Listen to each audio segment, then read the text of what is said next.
We are going to finish this engine for the truck today. So here's what we're doing. Our intake is currently drying. You use RTV on the ends. After an hour or so, we'll torque these bolts down. I need to find a fitting for this because we are going to have power brakes. Actually, this dropped down under here. So we can do that. We got a brand new filler neck. Brand new. So that can go there. We've also torqued down the valve cover bolts to spec with brand new gaskets, washers. They're ARP bolts because I lost the bolts to the valve covers. Got our PCV grommets in here. And helpful hint, if you don't want this hideous tube sticking out like that on your engine, you can simply unscrew it and the oil cap screws right back in there. Got the oil pressure sensor in too, and then we need to take it off the engine stand, and then we put our clutch and flywheel and all that on there, and the bell housing, maybe even the transmission. Might as well just do it. We're gonna put the fuel pump in there. You can see the rod is nicely spaced away from there, so it's just a matter of getting this up against it like that and popping the bolts in there. We got us some new bolts for this thing because I can't find the other bolts, if I'm being honest. You gonna help me? Yeah. Are you helping? Yeah, you're helping, huh? You should always try to have a spare fuel pump, because you never know if you're going to be out on the road and the fuel pump's going to go out, at least on these old things. So I got 2 fuel pumps actually, and we're just going to conveniently do that. And then if I need to change my fuel pump in the middle of nowhere, I have a fuel pump to change, and I'll have a tool set with me.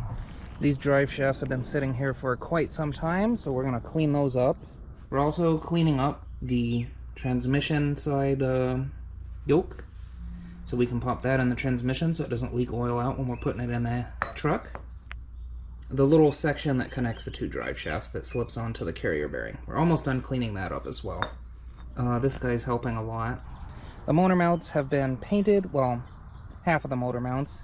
These are the ones that bolt to the actual block. Someone was very inconsiderate and they set my flywheel out here in the rain. So we're going to clean that up. We have a brand new clutch, throwout bearing, and pressure plate.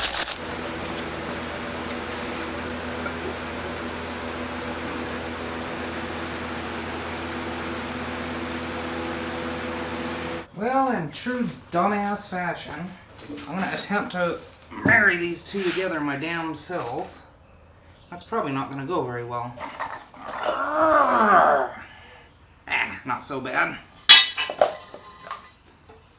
Promising. Oh. I need a bolt. Come on, baby.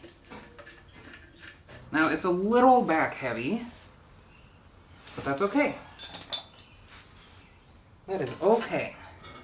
Oh, shit.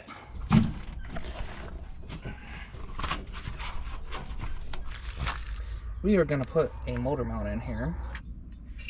I have the bolts here, but kind of an awkward camera angle. I am going to bolt it to the frame there.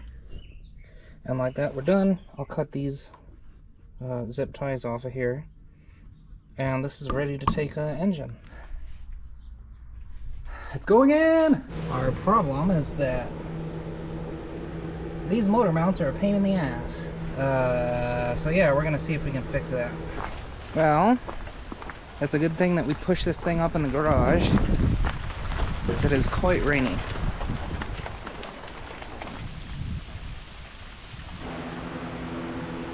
It's in. I can't fit a ratchet in here. Got the bolts in there, tightened up, and I need to clean that up and paint it, but that can come later. At this point, I just want to drive the stupid thing. We've got to clean out the crank and water pump pulleys. We're going to utilize the 2-nut method of taking the studs out of the water pump and also putting them back in the water pump, the new one.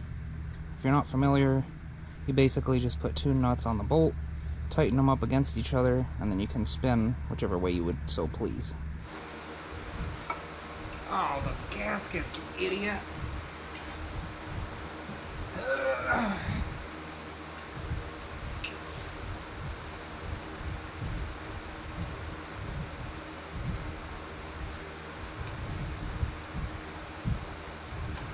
Get our PCV valves in there. This is just temporary until I can get the oil primed.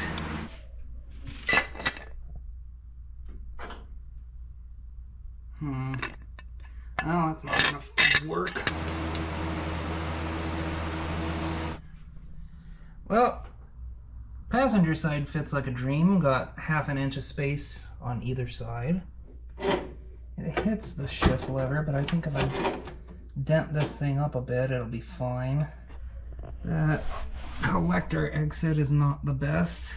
Who knows, maybe I can reroute that. Alright, carb studs. Come on, baby.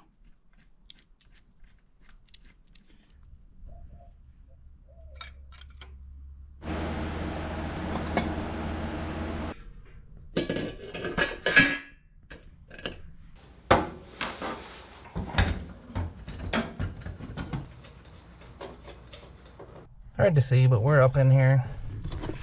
This is the old rod, so we have to get the new rod onto thing up there. I gotta get it on there.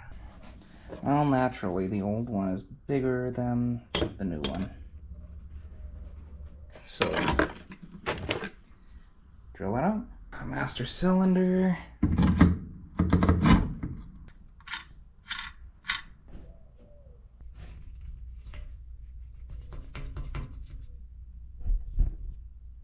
That's not gonna work.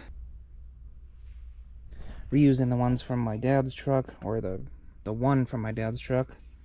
This is what came on this truck, but it's not gonna work with a fan shroud. They really ghetto rigged this thing together whenever they swapped it from 6-cylinder to 8. That's in. Got the correct radiator hose, and I just tapped the holes that were already there. Well, that was a pain in the ass. This thing has always had that issue. It's just loose, but I found out what it is. You can see there is a bit of wear in the rod here. We're gonna basically just add a bunch of weld here, grind it off, and then drill the hole again for the pin. And then same thing down here. It's not as bad down here. That's done. Now we're just going to use the angle grinder and hand shape it. Much better. So let's back this thing out of here and put the hood on it.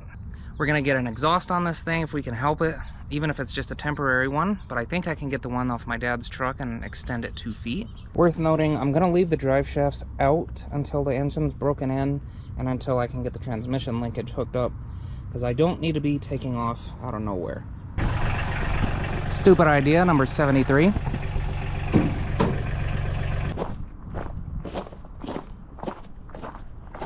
Well, that's about all for today. I really wanted to start this thing, but it just wasn't happening. The exhaust is proving to be a little more difficult than I wanted, but next time. So, hope you enjoyed the video. As usual, you be good while I'm gone. I'll see you next time. Have a good week.